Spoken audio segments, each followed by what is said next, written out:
كيف حالك يا ماجد؟ هل انت مستعد لهذا اللقاء ولا؟ مستعد يا حبيبي، ياما جه قبلك كتير وعملوا لي الشويتين دول وحزقوا الحزقتين دول وفي الاخر بكومهم. لا، هذه المرة مختلفة، فنحن لسنا مثل الاخرين. لقد جئت لاهزمك انا واخي ذو الشعر البني الطويل. ولكن لا يغرنك شعري البني الطويل، فاني بداخلي وحش كاسر جاهز للانقضاض عليك انت وفريقك اللعين. مجود، هي العيال دي بتتكلم كده لا؟ صحيح، انتوا بتتكلموا كده لا؟ هذا لا يخصك ايها الاخرق. اخرق؟ طب انا عايزك بقى تجيب اخرق معاي. ما هذا القلش الرخيص؟ اعتقد انك تريد ان تفقع مرارتنا قبل المباراة حتى نستسلم، ولكنك ستنام الليل والدموع في عينيك. هي العيال دي واثقه من نفسها كده لا؟ وبعدين ايه سوالف القرد اللي هم عاملينها دي؟ لا تقلق يا ماجد، ده اللي انا بقوله ده، انا اتعديت من العيال دي ولا يلا نقطعهم يا مجود. سنرى في النهاية. هي العيال دي ازاي بتستهتر بيا؟ ده بسام بيحترمني اكتر من كده. لقد تدربنا كثيرا على ايقافك يا ماجد، فنحن نملك افضل دفاع على الاطلاق. على نفسك انت ودفاعك يا حبيبي، ما يفرقش مع مجهود الحاجات ده. هي خدها بسيوني. اوقفوا هذا الفتى. العيال دي شكلها محترفه كاره، بس احنا برضه فريق مجاد، يعني كاسبين 170 ماتش على التوازي. الماتش ده لو كسبناه يبقى احنا كده كسبنا 171 ماتش ورا بعض، يعني نحطم الرقم القياسي وندخل موسوعة جينيس.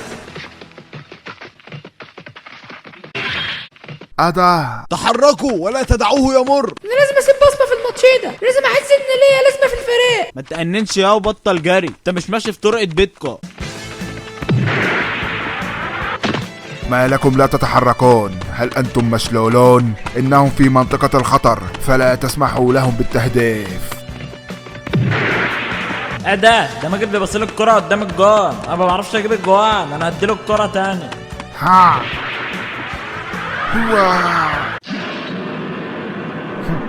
انا مش مصدق نفسي، الكرة قلشت وجت جون. انا لازم ابين لهم اني كنت قاصد عشان ماجد يسيبني في الفريق ده، كان ناوي يوديني فريق الباليه بتاع النادي. قلت لك الواد حسام ده موهوب، بس كان لازم نديله فرصته. ده بقاله معانا 9 سنين ما بيجيبش جوان الا في نفسه، ده من كتر الاجوان اللي بيجيبها في نفسه كانوا هيدوله هداف البطولة. هل رأيت يا أخي؟ هذه آخرة استخدام الوسائط والمحسوبية. معك حق، فلولا أن هذا الحارس ابن مدير النادي لما دخل الفريق، فهو لا يصلح حتى أن يكون عارضة المرمى. كابتن احنا هنعمل لا، دول كسبنا من غير ما ماجد يقرص علينا. لا تقلق يا غلام، فقد جهزنا له مفاجأة ستبتل لها بكسراتهم. لا، لن تبتل فقط ولكنها ستتسق أيضا. أنا والله ما فاهم حاجة بالهري دوا، بس لو انتوا شايفين ان في خل الفريق اتكلوا على الله وانا معاكم. أريدك فقط أن ترفع لنا الأوفر وتفسح لنا المجال حتى نستعرض ما في جعبتنا من المهارات. هي العيال دي قاعدة بتلوك في الحكم بقاله نص ساعة عايز يصفر. هل أنت جاهز؟ أنا جاهز.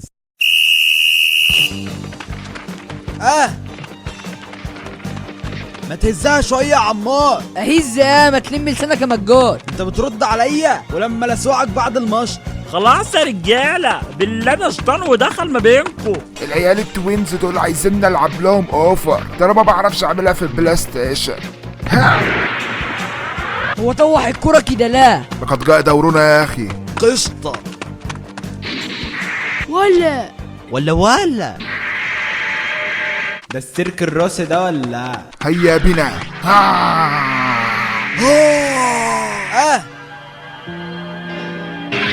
هيا فلنجعلهم أضحوكة ملاعب بورسعاد. اذهبوا إلى الجحيم.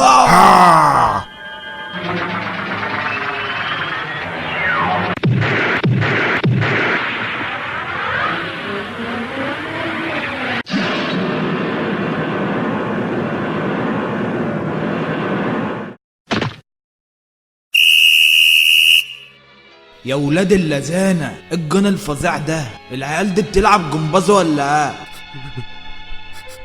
ومسترجل كده حبيبي، انت هتمثل، ما انت اتخربقت خلاص. لا داعي لأن يقف، لأنك يا ماجد ستنبطح بجانبه قريبا على أي حال. ليس فقط ماجد بل كل من يتشدد له. العيال دي منشكحين كده لا، ده الماتش لسه في أوله، أنا هعرف أربيهم.